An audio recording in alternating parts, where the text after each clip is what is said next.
The sound of an engine sputtering to its last breath was something Mason Reid could recognize from a mile away. He glanced up from beneath the hood of an old Chevy, wiping his grease-streaked hands on a rag that had seen better days. Across the street, a silver luxury sedan was awkwardly coasting into the parking lot of his tiny garage. The driver struggled to maneuver it into a spot, the car jerking and lurching before finally coming to a halt with a soft puff of smoke rising from the hood. Mason sighed. Another day, another car on its last legs. The driver's side door opened, and a woman stepped out. She was well-dressed, wearing a tailored navy blazer and heels that were definitely not made for walking. Her blonde hair was neatly pinned back, and she carried herself with an air of confidence that didn't quite match the situation.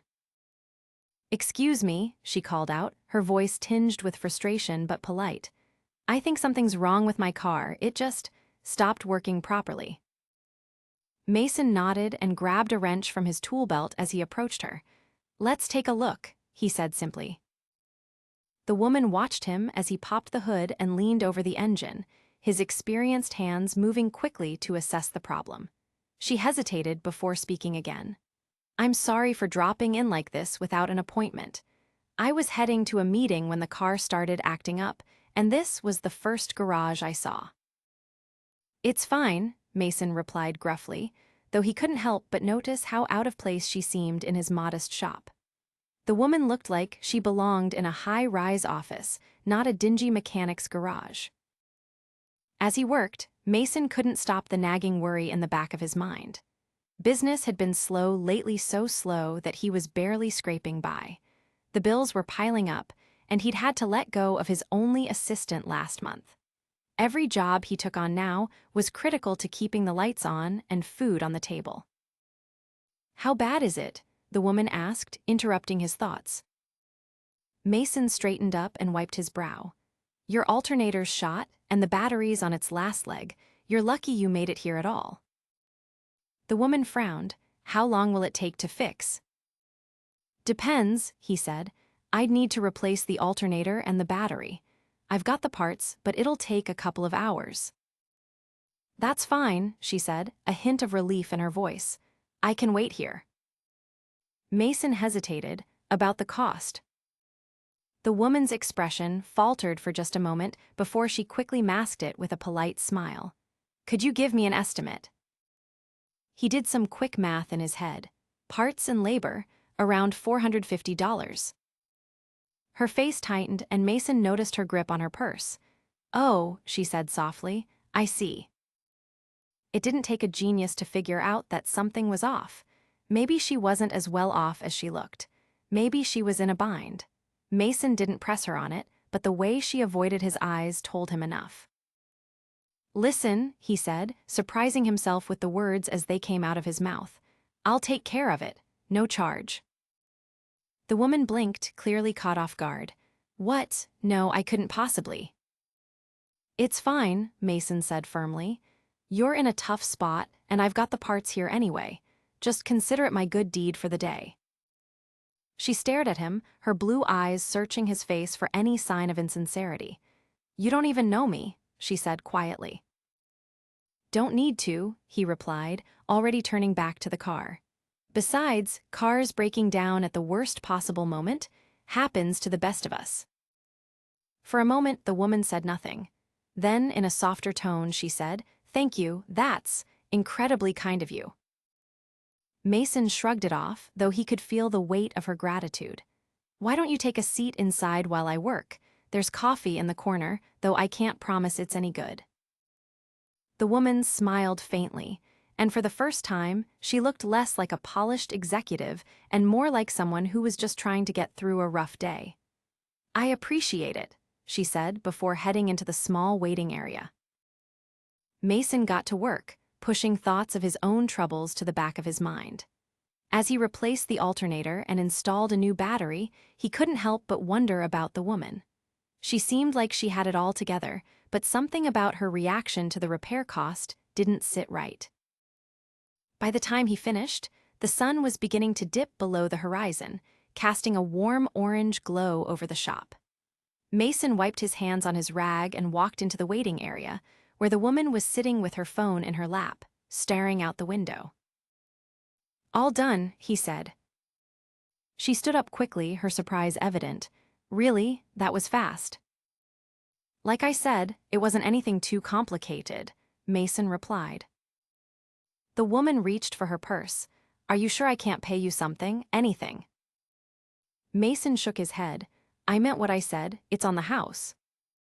She looked at him for a long moment, her expression a mix of gratitude and something else he couldn't quite place. "Thank you," she said again, her voice almost a whisper. He nodded, feeling a strange sense of satisfaction despite the hit to his wallet. "Drive safe," he said as she walked out to her car. As the silver sedan pulled out of the lot and disappeared down the road, Mason stood there for a moment, hands on his hips. He didn't know why he'd done it, why he helped a complete stranger for free when he could barely keep his own head above water. But somehow, it felt like the right thing to do. The days after the encounter with the woman passed in a blur of routine for Mason. He spent his mornings working on cars that trickled into his shop and his evenings poring over overdue bills at the small kitchen table in his apartment. The financial strain was becoming unbearable, but he kept pushing forward, reminding himself that things had to turn around eventually.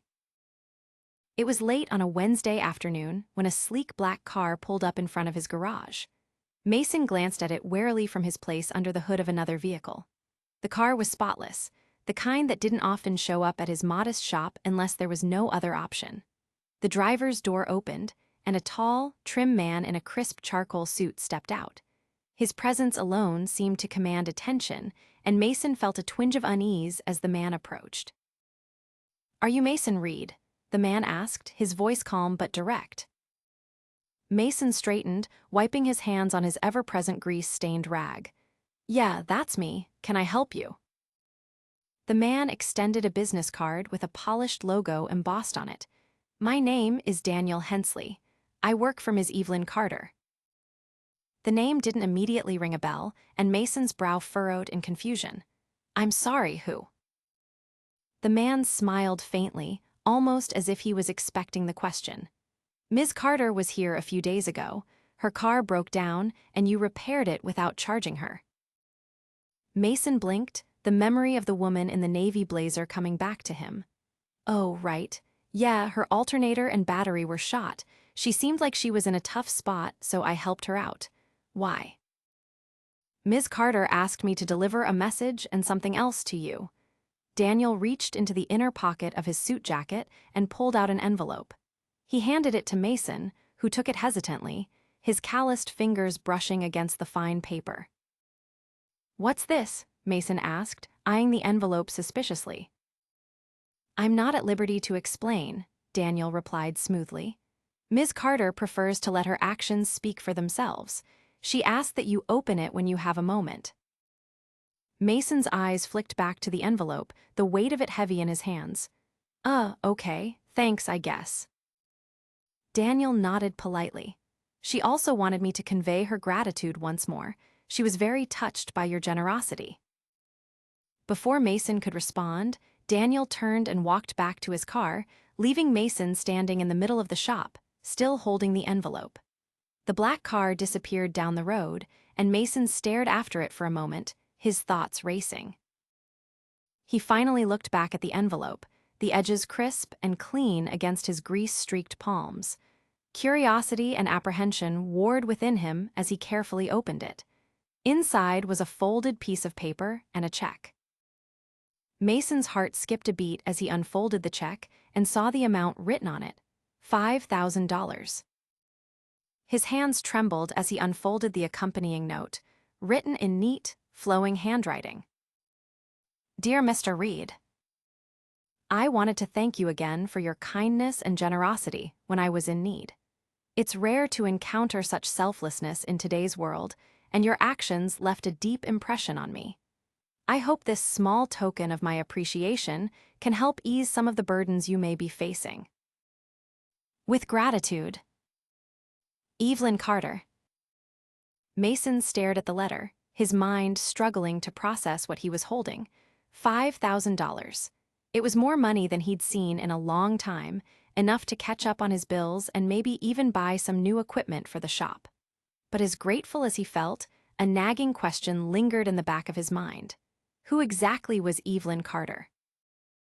The name still didn't mean anything to him, but the way Daniel had spoken, the polished car, the expensive stationery, it all suggested she was someone important. Someone who didn't belong in his small, struggling corner of the world. He folded the check and the note carefully, slipping them back into the envelope before tucking it into his pocket. The rest of the day passed in a haze as he finished his work, his thoughts constantly returning to the mysterious woman and her unexpected gesture. That evening, Mason sat at his kitchen table, the check and note laid out in front of him. He couldn't bring himself to cash it just yet. It felt too surreal, like it might disappear if he looked away for too long. The next morning, Mason decided he needed answers. He didn't have a phone number for Evelyn, but he still had the business card Daniel had given him. He picked it up, studying the embossed logo and the name printed beneath it. It read, Hensley and Carter Enterprises. The name clicked into place, and Mason's eyes widened. He'd heard of it before, a major real estate development company that owned properties all over the state. They were known for luxury hotels, high-end office buildings, and sprawling residential communities. If Evelyn Carter was part of that, then she wasn't just someone important. She was someone very important. Mason hesitated, his thumb hovering over his phone as he debated whether to call the number on the card. He didn't want to seem ungrateful, but he also couldn't shake the feeling that he needed to understand why she had gone out of her way to help him. Finally, he dialed the number. After a few rings, a familiar voice answered. "This is Daniel Hensley." Hi, this is Mason Reid. You stopped by my shop yesterday." "Ah, Mr. Reid," Daniel said smoothly. "What can I do for you?" I wanted to thank Ms. Carter for what she did," Mason began, fumbling for the right words. "But I also wanted to know why. I'm just a mechanic. Why would she?" Daniel was silent for a moment, and Mason's stomach twisted as he wondered if he'd overstepped. But then Daniel spoke, his tone measured. "Ms. Carter values kindness and integrity above all else. She spent much of her life surrounded by people who act out of self-interest, so when she encounters genuine generosity, it means a great deal to her. You reminded her that there are still good people in the world." Mason didn't know how to respond to that. He'd never thought of himself as anything special. He was just a guy trying to make ends meet. "Is there anything else I can assist you with?" Daniel asked. "No, that's all," Mason said quietly. "Thank you." After the call ended, Mason sat back in his chair, the weight of Daniel's words sinking in. He still didn't fully understand why someone like Evelyn Carter would go out of her way for him, but he couldn't deny how much her gesture meant. For the first time in months, he felt a glimmer of hope that maybe, just maybe, things were starting to look up. The check, now safely deposited in Mason's bank account, had been a bandage for his financial woes. It allowed him to pay off some overdue bills, replace a few worn-out tools in the garage, and even stock his fridge with more than just the basics. But what lingered in Mason's mind wasn't just the money, it was Evelyn Carter herself. He couldn't shake the feeling that there was more to her than he'd realized during their brief interaction. Life at the garage continued as usual. Mason had started to see a small uptick in business, likely thanks to the new tools and the quick turnaround times he could now offer. Word of mouth in their small town was powerful, and a few new customers had trickled in after hearing about his honest work. One afternoon, about 2 weeks after receiving the check, Mason was working on a truck when he heard the sound of heels clicking on the concrete floor behind him. He looked up from his work and saw Evelyn Carter standing just inside the garage. She was dressed more casually this time, wearing dark jeans and a simple blouse, but her presence was just as commanding. "Ms. Carter," Mason said, setting down his wrench and standing up. "I wasn't expecting to see you here." "Please call me Evelyn," she said with a warm smile. "I hope I'm not interrupting anything." "Not at all," Mason replied, brushing his hands on his work pants. What brings you back?" Evelyn glanced around the garage, her eyes scanning the neat rows of tools and the vehicles in various states of repair. "I just wanted to stop by and thank you in person. I know I sent Daniel with that check, but I felt like it wasn't enough. You went out of your way to help me, and I wanted you to know how much that meant to me." Mason shrugged, feeling a little awkward under her gaze. "It wasn't a big deal. You needed help and I could help. That's all there is to it." Evelyn's smile softened and she stepped closer. "It was a big deal. You didn't know me, and you had no reason to help me for free, especially when it was clear I could afford to pay. That kind of kindness is rare, Mason." He shifted uncomfortably, not used to this kind of praise. "Well, if I'm being honest, I didn't think you were in a position to pay at the time. You seemed stressed." Evelyn let out a soft laugh. "I suppose I was. It wasn't the car repair itself, I could have paid for that.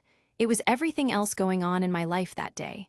My father had just been hospitalized, and I was running late to a meeting that could make or break a project I've been working on for years. When the car broke down, it felt like the last straw."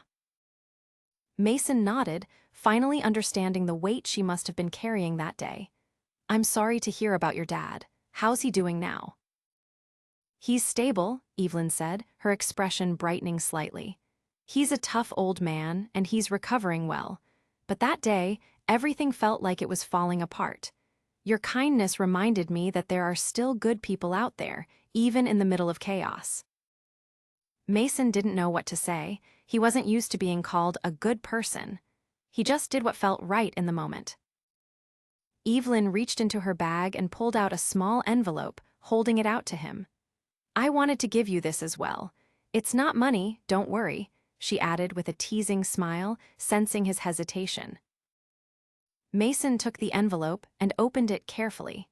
Inside was an invitation on heavy cardstock, embossed with gold lettering. "You're inviting me to a gala?" he asked, reading the details. "Yes," Evelyn said. "It's a charity event my company hosts every year. I thought it might be a good opportunity for you to meet some new people, maybe even make connections that could help your business. Plus, I'd like to introduce you to some colleagues of mine." Mason hesitated. He didn't own a suit, and the idea of mingling with wealthy, polished strangers made his stomach churn. "I don't know, Evelyn. That's not really my scene." "I understand," she said gently. "But think about it. You never know what opportunities might come your way." Before Mason could respond, a customer pulled into the lot, honking their horn to get his attention. "I'll let you get back to work," Evelyn said, stepping back. "But please consider it. I think it could be good for you." Mason nodded, still unsure, and watched as she left the garage. The following week, Mason found himself standing in front of a mirror, adjusting the tie of a suit he'd rented for the occasion. He still wasn't sure how Evelyn had convinced him to attend the gala, but here he was, feeling completely out of his element. The event was being held at a grand hotel in the city, and Mason couldn't help but marvel at the sheer opulence of it all as he walked inside. Crystal chandeliers sparkled from the high ceilings, and waiters in crisp uniforms circulated with trays of champagne. Evelyn spotted him almost immediately and made her way over, her smile as warm as ever. "Mason, you made it." "Yeah, well, I figured I'd give it a shot," he said, trying to hide his discomfort. "You look great," she said sincerely. "Come on, there are a few people I'd like you to meet." Evelyn introduced him to several of her colleagues, each of whom was polite and curious about Mason's work. He quickly realized that Evelyn had been singing his praises to everyone, and while it was flattering, it was also a little overwhelming. As the night went on, Mason found himself in a conversation with a middle-aged man named Roger, who ran a chain of auto repair shops across the state. "I hear you've got quite the reputation for honest work," Roger said, his tone friendly. "I try," Mason said modestly. Roger nodded thoughtfully. "You know, I've been looking to expand into this area. If you're interested, I'd love to talk about bringing you on board to manage one of our new locations. You'd have full support from our team, and we could work out a profit-sharing arrangement. Mason's eyes widened. You're serious? Absolutely, Roger said. Evelyn spoke very highly of you, and I trust her judgment. Let's set up a meeting next week to discuss the details. Mason glanced across the room and saw Evelyn watching him with a knowing smile. He couldn't believe what was happening. Just weeks ago, he'd been struggling to keep his garage afloat, and now he was being offered an opportunity that could change his life. As the night wore on, Mason realized that Evelyn's invitation hadn't just been a kind gesture, it had been a carefully thought-out way to help him in a way that aligned with her values. She hadn't just handed him a solution. She'd opened a door and given him the chance to walk through it himself. By the time Mason left the gala, he felt a sense of hope and possibility that he hadn't felt in years. And for the first time, he truly understood the impact that one act of kindness could have not just on someone else's life, but on his own. A week after the gala, Mason sat in his garage during a rare quiet moment, staring at a contract Roger had emailed him. The opportunity to manage one of Roger's new repair shops was everything Mason hadn't dared to dream about. It offered stability, a higher salary, and a share in the profits, things that could finally lift him out of the cycle of barely scraping by. But it also meant stepping away from the shop he'd poured years of sweat and determination into. Mason leaned back in his chair, rubbing his temples. He'd read the contract 3 times, and while it all seemed fair, the decision weighed heavily on him. This garage wasn't just a business, it was a piece of who he was. Letting it go felt like losing a part of himself, even if it meant better opportunities ahead. The sound of a car pulling into the lot snapped Mason out of his thoughts. He stepped outside to see a familiar silver sedan parked in front of the shop. Evelyn stepped out, her casual yet elegant demeanor as striking as ever. "Mason," she said warmly, closing the car door, "I hope I'm not interrupting." "Not at all," Mason replied, setting the contract aside. "What brings you by?" She held up a small brown bag. "I was in the area and thought I'd bring you lunch. It's the least I could do after everything you've done for me." Mason chuckled. "You've already done more than enough, Evelyn, but I won't say no to food." They sat at the small table in his office, the aroma of freshly made sandwiches filling the room. Evelyn seemed relaxed, but Mason noticed her glancing at the papers he'd left on the desk. "Is that the offer from Roger?" she asked, nodding toward the contract. "Yeah," Mason said with a sigh. "It's a great opportunity, but I'm still trying to decide if it's the right move." Evelyn studied him for a moment before speaking. "What's holding you back?" Mason hesitated. "This shop, it's been my whole life for the past 6 years. I built it from the ground up. Walking away feels like giving up, you know." Evelyn nodded. "I understand, but sometimes holding on to one thing can keep you from reaching for something better." Mason looked at her, appreciating her honesty. "Maybe it's just hard to let go." "I get it," Evelyn said softly. "When my father first handed me the reins of his company, I was terrified. I didn't think I could handle the responsibility, and I didn't want to let go of the smaller projects I'd been working on. But he told me something that stuck with me. Growth doesn't mean forgetting where you came from. It means building on it." Mason leaned back in his chair, her words sinking in. "That's a good way to look at it," he admitted. Evelyn smiled.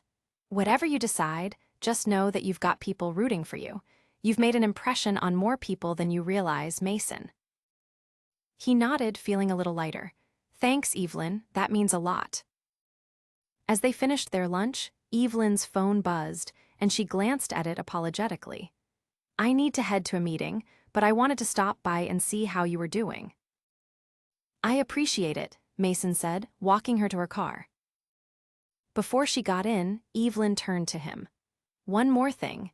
If you ever need advice or just someone to bounce ideas off of, don't hesitate to call me. You've got my number." "Will do," Mason said with a small smile. As she drove away, Mason felt a renewed sense of clarity. Maybe it was her advice, or maybe it was just the act of talking it out, but he finally felt ready to make a decision. 2 weeks later, the garage's main doors stood open, a cool breeze flowing through as Mason worked on a customer's truck. He had decided to take Roger up on his offer, but not without finding the right buyer for his shop first. Thankfully, a long-time customer and fellow mechanic had expressed interest in taking it over, promising to keep it running with the same integrity Mason had always strived for. The transition was bittersweet, but Mason felt at peace with his choice. The new position would allow him to keep doing what he loved while reaching more customers and building a better future for himself. As he finished tightening the last bolt on the truck, a voice called out from the lot, "Mason!" He turned to see Roger stepping out of his car, a broad grin on his face. "Hey, Roger," Mason said, wiping his hands on a rag.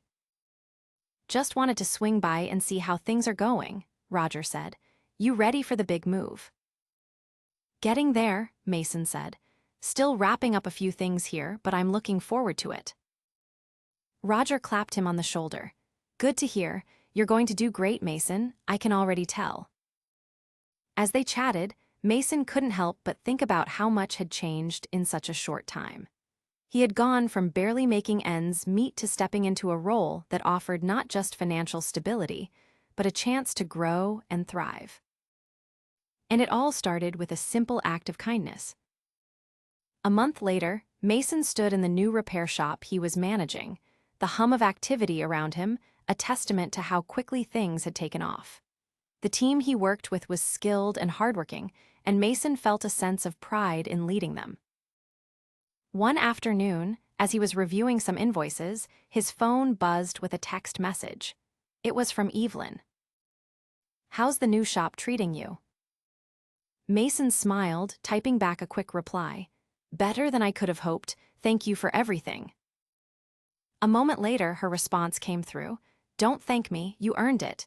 Keep doing good things, Mason." As he put his phone away, Mason felt a deep sense of gratitude, not just for the opportunities that had come his way, but for the reminder that even the smallest acts of kindness could set off a chain of events far greater than he could have imagined. And as he looked around the bustling shop, Mason knew he was exactly where he was meant to be.